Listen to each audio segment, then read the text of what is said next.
Assalamualaikum warahmatullahi wabarakatuh. Perkenalkan, nama saya Melinda Ula Sofiana, NIM 2022-228. Saya dari kelas A semester 6. Di sini saya akan menganalisis kasus dengan dugaan perundungan anak SD di Jepara. Yang pertama, analisis saya. Dalam video ini telah terjadi dugaan perundungan terhadap seorang siswa di SD Jepara. Korban dikelilingi, tangannya dipegangi, lalu dipukul oleh teman-temannya di lingkungan sekolah. Aksi tersebut terekam dalam video yang kemudian viral di media sosial. Publik mengecam keras tindakan tersebut karena dianggap sebagai bentuk kekerasan terhadap anak. Permasalahan utama terletak pada tindak optimalnya perlindungan hukum terhadap anak di sekolah pendidikan, serta kelalaian sekolah dalam mengawasi dan melindungi peserta didik dari kekerasan fisik maupun psikis. Untuk selanjutnya, yaitu inti permasalahan. Yang pertama, terjadinya kekerasan fisik terhadap anak di lingkungan sekolah. Seorang siswa SD menjadi korban tindakan kekerasan oleh teman-teman sebayanya, sering dipukuli dan ditahan secara fisik, yang terekam dalam video dan menjadi viral. Yang kedua, perlindungan hukum terhadap anak belum berjalan optimal. Meski ada undang-undang yang melindungi anak dari kekerasan, kejadian ini menunjukkan adanya celah pengawasan dan penegakan perlindungan anak, khususnya di lingkungan pendidikan. Yang ketiga, kelalaian pihak sekolah dalam pengawasan. Tindakan perundungan terjadi dalam lingkungan sekolah dan jam sekolah, namun tidak ada pencegahan atau respon yang cepat dari pihak sekolah saat kejadian berlangsung. Keempat, tanggung jawab hukum terhadap pelaku yang masih anak-anak. Diperlukan pendekatan yang adil dan sesuai dengan hukum anak terhadap pelaku, tanpa mengabaikan aspek pemulihan bagi korban. Yang selanjutnya yaitu dasar hukum yang digunakan. Yang pertama ada Undang-Undang Nomor 35 Tahun 2014 tentang Perlindungan Anak, perubahan atas Undang-Undang Nomor 23 Tahun 2002. Pasal 76C, setiap orang dilarang menempatkan, membiarkan, melakukan, menyuruh melakukan, atau turut serta melakukan kekerasan terhadap anak. Pasal 80 ayat 1, setiap orang yang melanggar larangan sebagaimana dimaksud dalam pasal 76C dipidana dengan pidana penjara paling lama 3 tahun 6 bulan dan atau denda paling banyak sebesar 72 juta. Ini menjadi dasar hukum bahwa kekerasan terhadap anak, termasuk perundungan fisik seperti dalam video, merupakan tindak pidana. Untuk yang selanjutnya, Undang-Undang Nomor 11 Tahun 2012 tentang Sistem Peradilan Pidana Anak atau UU SPPA. Pasal 1 angka 3, anak yang berhadapan dengan hukum, termasuk anak yang diduga melakukan tindak pidana. Pasal 6 dan 7 menyebutkan bahwa anak yang menjadi pelaku tindak pidana harus diproses dengan sistem khusus yang mengutamakan diversi, yakni penyelesaian di luar pengadilan untuk kepentingan terbaik anak. Ini menjadi dasar bagi proses hukum terhadap pelaku yang juga masih anak-anak, agar tetap berkeadilan dan bersifat mendidik.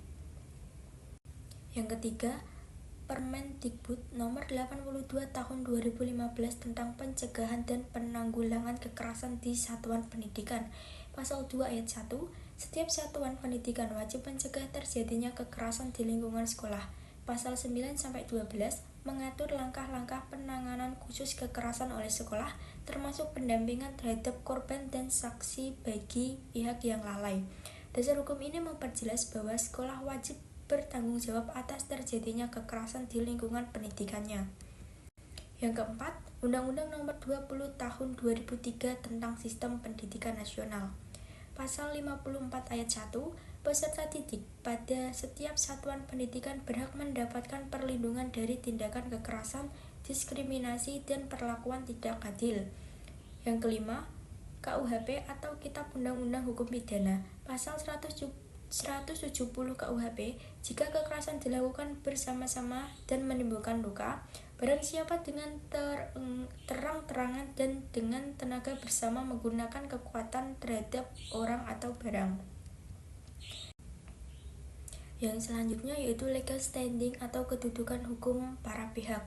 Yang pertama ada korban atau anak yang dipukul.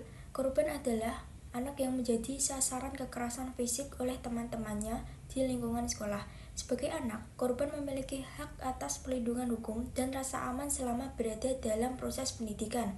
dilindungi oleh pasal 76C dan pasal 80 Undang-Undang Nomor 35 Tahun 2014 tentang Perlindungan Anak yang menyatakan bahwa setiap anak berhak mendapatkan perlindungan dari kekerasan fisik dan atau psikis. Pasal 4 huruf A dan C Undang-Undang Nomor 23 Tahun 2002 sebelum direvisi yang menjamin hak anak untuk hidup, tumbuh, berkembang dan mendapatkan perlindungan dari kekerasan dan diskriminasi. Dengan demikian, korban memiliki legal standing sebagai subjek hukum yang dilindungi oleh negara dan dapat memperoleh perlindungan, pendampingan psikologis, serta keadilan jika mengalami kekerasan. Yang kedua, anak-anak yang memukul dan menahan korban atau pelaku. Meskipun berstatus sebagai anak, para pelaku tetap dapat dimintai pertanggungjawaban hukum apabila telah mencapai usia 12 tahun. Namun, pendekatan yang digunakan adalah pendekatan pembinaan, bukan penghukuman. Pasal 1 angka 3, Pasal 6 dan Pasal 7 Undang-Undang Nomor 11 Tahun 2012 tentang Sistem Peradilan Pidana Anak atau UU SPPA yang mengatur bahwa anak yang berhadapan dengan hukum harus diproses secara adil dan mengutamakan diversi. Pelaku juga dapat dikenakan sanksi pidana ringan sesuai dengan prinsip kepentingan terbaik bagi anak. Yang ketiga, pihak sekolah. Sekolah sebagai penyelenggara pendidikan memiliki tanggung jawab hukum untuk melindungi peserta didik dari segala bentuk kekerasan dan memastikan lingkungan sekolah yang aman dan nyaman. Pasal 54 Undang-Undang Nomor 20 Tahun 2003 tentang Sistem Pendidikan Nasional, peserta didik berhak mendapatkan perlindungan dari kekerasan. Permendikbud Nomor 82 Tahun 2015 yang mengatur tanggung jawab sekolah dalam mencegah dan menindaklanjuti kekerasan di satuan pendidikan. Jika terbukti lalai dalam pengawasan atau penanganan, sekolah dapat dikenakan sanksi administratif dan dimintai melakukan perbaikan sistem pengawasan. Keempat, ada orang tua korban dan orang tua pelaku. Sebagai wali dan penanggung jawab anak, orang tua memiliki kedudukan hukum yang memiliki dan mendampingi anak dalam setiap proses hukum, baik sebagai korban maupun pelaku. Pasal 26 ayat 1 Undang-Undang Nomor 35 Tahun 2014 yang menyatakan bahwa orang tua bertanggung jawab atas pengasuhan dan perlindungan anak. Undang-Undang SPPA yang mengatur keikutsertaan orang tua dalam proses diversi, mediasi, dan persidangan anak. Orang tua berperan penting dalam memastikan kepentingan terbaik anak terlindungi selama proses penyelesaian perkara. Yang kelima, Lembaga Perlindungan Anak dan Pemerintah Daerah.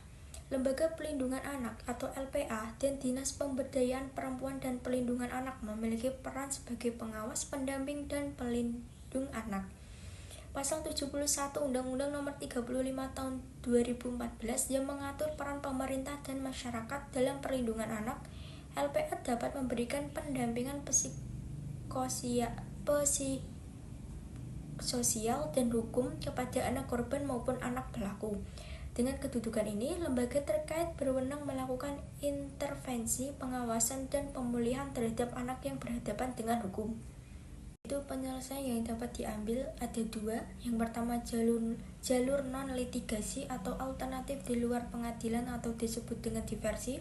Yang kedua, jalur litigasi atau melalui proses hukum yang formal. Untuk yang pertama, jalur non-litigasi atau alternatif di luar pengadilan. 1. Mediasi antara orang tua, korban, dan pelaku. Melibatkan para pihak, sekolah, dinas pendidikan, dan lembaga perlindungan anak yang bertujuan untuk mencapai kesepakatan damai dan pemulihan hubungan sosial antar anak. Yang kedua, restoratif justice atau keadilan restoratif. Pendekatan hukum yang berfokus pada pemulihan korban dan tanggung jawab sosial pelaku, menghindari proses peradilan yang bersifat menghukum dan menggantikannya dengan pembinaan. Yang ketiga, pendampingan psikologis untuk korban, untuk mengatasi trauma dan rasa tidak aman akibat kekerasan yang dialami, dapat difasilitasi oleh Dinas Perlindungan Anak atau konselor sekolah. Yang keempat, pembinaan karakter terhadap pelaku. Menyediakan program edukasi atau konseling agar pelaku memahami kesalahan dan tidak mengulanginya kesalahan yang sama. Yang kelima, penguatan pengawasan oleh pihak sekolah. Mengingatkan kontrol dan penegakan disiplin terhadap interaksi antar siswa, pembentukan unit atau tim pencegahan kekerasan internal di sekolah. Untuk yang kedua, menggunakan jalur litigasi atau melalui proses hukum formal. Yang pertama yaitu ada pelaporan kepolisian atau unit PPA. Jika kekerasan dianggap berat atau korban mengalami luka fisik maupun psikis yang serius, dilaporkan oleh orang tua korban dengan membawa bukti rekaman dan keterangan saksi. Yang kedua, penerapan Undang-Undang Sistem Peradilan Anak atau UU SPPA. Pelaku tetap diproses secara hukum, namun dengan pendekatan anak, atau proses dimulai dengan diversi, yakni penyelesaian di luar sidang untuk mencegah anak masuk sistem peradilan formal. Yang ketiga, proses sidang di pengadilan anak. Jika diversi gagal, penjatuhan saksi tetap mempertimbangkan usia pelaku, tingkat kesalahan, dan pemulihan hubungan. Yang keempat, tindakan terhadap sekolah jika terbukti lalai, evaluasi dan sanksi administratif dari Dinas Pendidikan atas kelalaian dan pengawasan. Sekian dari saya. Jika ada salah, mohon maaf. Terima kasih. Wassalamualaikum warahmatullahi wabarakatuh.